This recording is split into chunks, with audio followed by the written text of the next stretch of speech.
Olá pessoal, estamos de volta então no nosso canal Navegando pela História da Educação e agradecendo a você, que se inscreveu no nosso canal, que vem divulgando a nossa proposta, um momento de compartilhamento, de conhecimento, de saber, tá certo pessoal? Então olha, todas as quartas-feiras, estaremos aqui postando um vídeo novo e um tema também sugerido por muitos de vocês.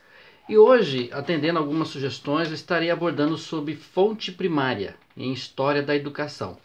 Bom, o que é uma fonte? Você que trabalha em História da Educação, enfim, você que é historiador, você que vem pesquisando e pretende pesquisar sobre a história da educação brasileira, importante que destacar que nos últimos anos, aí vamos dizer assim, nos últimos 20, 30 anos, houve uma mudança importante, nesse campo do conhecimento, sobretudo a partir da emergência da Escola dos Análises, ou a História Nova, que trouxe uma nova metodologia de pesquisa, na valorização de arquivos, novos objetos, novas abordagens, novas metodologias de pesquisa.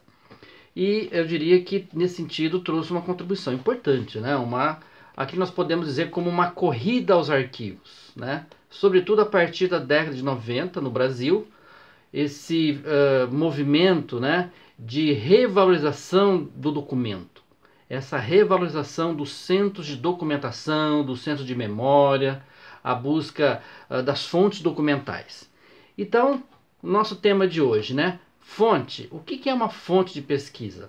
Bom, se nós pegarmos o sentido mais etimológico da palavra, fonte é aquilo que é o primeiro, é a base, é a matéria-prima, aquilo que vem primeiro, como o próprio nome já diz, fonte primária, aquilo que melhor revela, que melhor traz um acontecimento acerca do passado.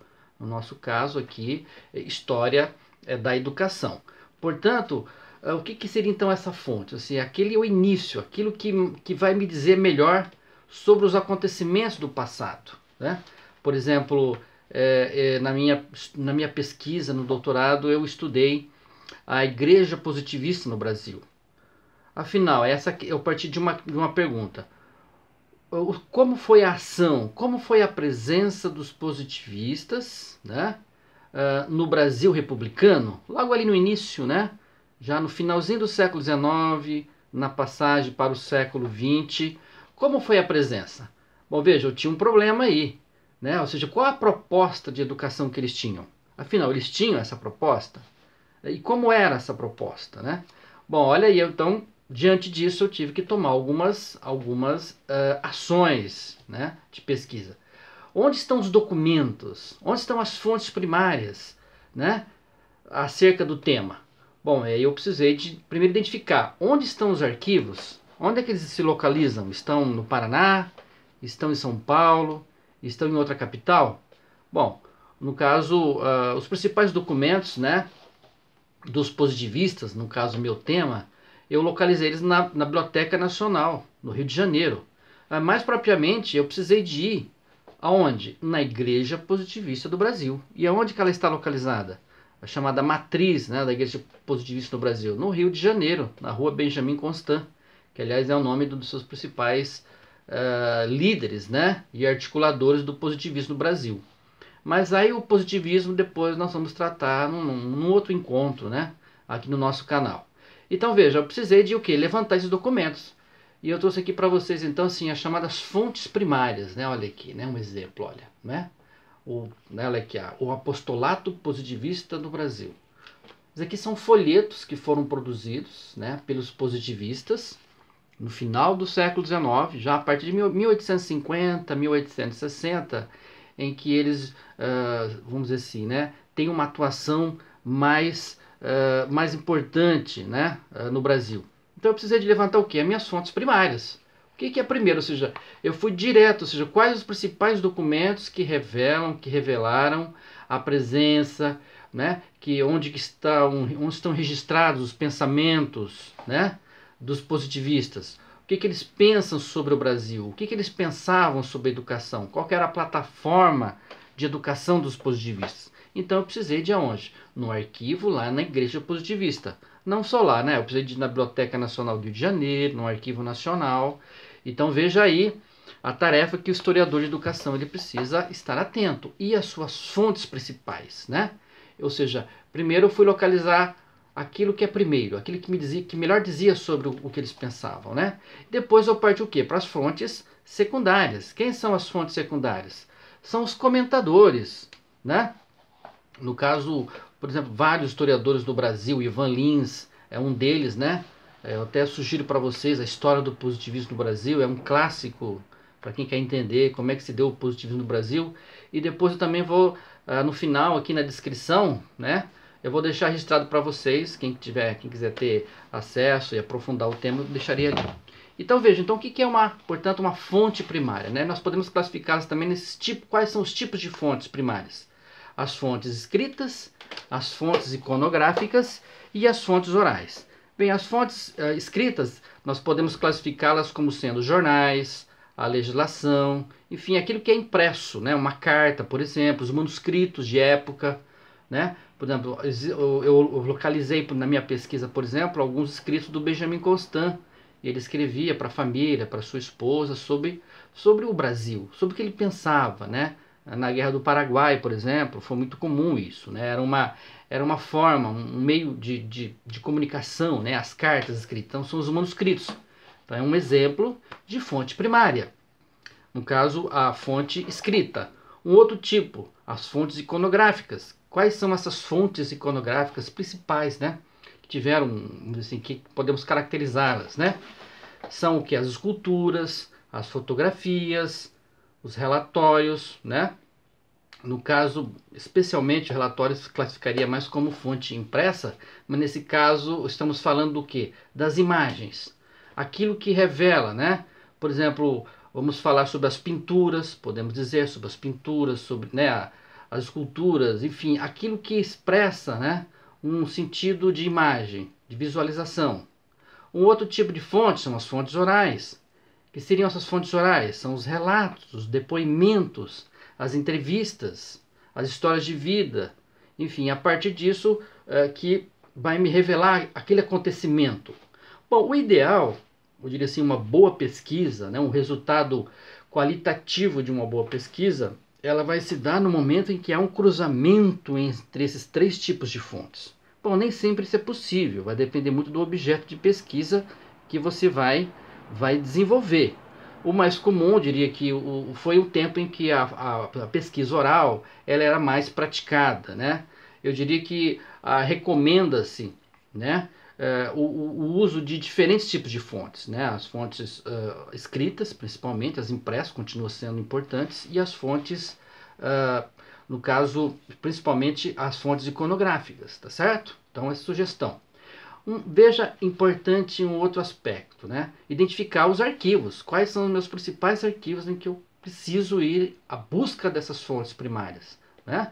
Ou seja, aquilo que me revela em primeira mão, né? Aquilo que, por exemplo, eu fui pesquisar o positivismo, como eu disse, quais são esses documentos, né?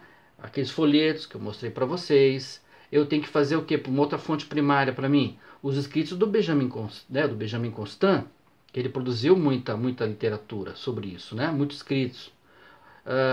O Augusto Conte, eu tenho que ler os seus livros, as principais publicações do Augusto Conte, e não ir de fonte, assim, a fonte secundária, ou alguém que falou do Augusto Conte. Eu tenho que ir direto ao autor, Augusto Conte. Eu tenho que ler direto o Benjamin Constant, no caso brasileiro, porque nós temos o Benjamin Constant francês, né? Enfim, fazer aquela leitura chamada leitura de primeira mão, ir direto aquele que disse, e não aquele que disse, né, que diz sobre uma outra pessoa, que é o meu, vamos dizer assim, que seria a minha fonte principal. Um outro aspecto importante, pessoal, fazer uma crítica documental. Eu não posso ver o documento como uma verdade absoluta, como assim, ele não vai dizer, ele não vai dizer por si próprio o que é esse documento. Eu preciso problematizar esse documento. Como é que se dá essa problematização? Eu preciso, por exemplo, identificar que documento é esse, quem escreveu esse documento, em que contexto esse documento foi escrito. Isso é muito importante, contextualizar esse documento. Porque veja, o que é um documento em última instância? Ele expressa vamos dizer assim, múltiplas determinações, né? Eu preciso entender quais os elementos políticos estavam ali presentes. No caso, o meu exemplo, né, que eu apresentei a vocês, o positivismo. O que estava acontecendo no Brasil no final do século XIX? Quais são os aspectos econômicos, políticos, ideológicos, culturais que estavam presentes? Isso é muito importante para, a partir daí, fazer o quê? Uma relação com esse documento. Dar um sentido, dar materialidade a esse documento. Um aspecto é importante. Então, chama-se análise de contexto. E uma outra questão também, assim, nem sempre os documentos estão muito bem preservados, no sentido da qualidade dos documentos. É preciso também ter cuidado no acesso, conhecer melhor a condição desse documento. Uma outra questão, a veracidade desse documento. Chamou a atenção que muitos documentos, inclusive, não são, assim, de fato, será que realmente eles são verídicos? Né? Estamos aqui na época do fake news, né? No século XXI. Não era o caso lá no século XIX para o século XX, mas foi muito comum, inclusive, assim, falsos autores não identificados. De fato, quem seriam esses autores, né? Então é preciso ter esse cuidado, essa paciência em você caracterizar muito bem esse documento, interrogar essas fontes, né? O que elas estão dizendo? Você tem que partir também de uma pergunta. Qual que é a sua questão? O que eu quero com esse documento? Qual que é a minha questão? Por exemplo, eu parti de uma questão central. Qual era a proposta educacional dos positivistas para o Brasil, no final do século XIX para o século XX? Bom, a partir daí, então, eu fui vasculhando esses documentos, né? Então veja que o trabalhar com o documento demanda o quê? Muita paciência, uma metodologia de trabalho, muito rigor, muita disciplina, né? Identificação desses arquivos, os principais arquivos no Brasil. A partir daí eu vou o quê? Fazer um trabalho de levantamento dos documentos, identificação desses documentos. Eu preciso selecionar esses documentos, porque nem todos são tão importantes assim. É isso que vocês precisam observar também. Né? E veja que agora, né, o século XXI, né, é interessante essas novas tecnologias que surgiram. Né? Isso vem facilitando muito o trabalho do pesquisador em História da Educação. Certamente que muitos documentos que eu precisava levantar e levantei na minha pesquisa, hoje certamente que muitos estão digitalizados. Alguns anos atrás, digo aí, 8, 10 anos atrás, quando eu fazia minha pesquisa, eu precisei de ir lá no Rio de Janeiro, eu precisei ir lá no arquivo, na Igreja Positivista, e lá, porque ali estavam os meus principais documentos. E eles não estavam digitalizados, não existia, eu diria, a tecnologia hoje, essa disponibilidade, né, que nós temos hoje de acesso. Então eu precisei de ir ali, levantar, imprimir e separar esses documentos. Então veja aí, pessoal, a importância dessas chamadas fontes primárias, né, que eu diria que elas são fundamentais para aqueles que vão trabalhar com a história da educação, né? E nos próximos encontros nós vamos tratar um pouco sobre a questão da pesquisa regional, os arquivos, o estudo, né, das questões regionais, locais e os desafios da pesquisa nesse campo aí. Tá certo, pessoal? Espero ter ajudado vocês aí na pesquisa, no trabalho, no estudo de vocês acerca das fontes primárias em História da Educação. Ok? Um grande abraço e até a próxima.